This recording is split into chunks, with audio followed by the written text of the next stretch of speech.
Hello everyone, I hope you all fine. From today, only prepare lasagna like this. Start by adding 1 drizzle of olive oil, 500 grams of ground beef.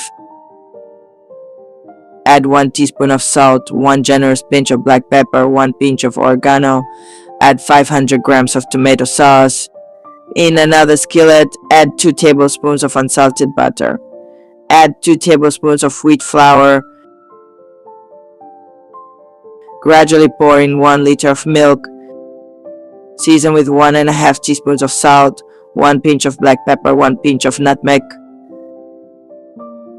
In a medium oven-proof dish, add 2 ladles of the white sauce.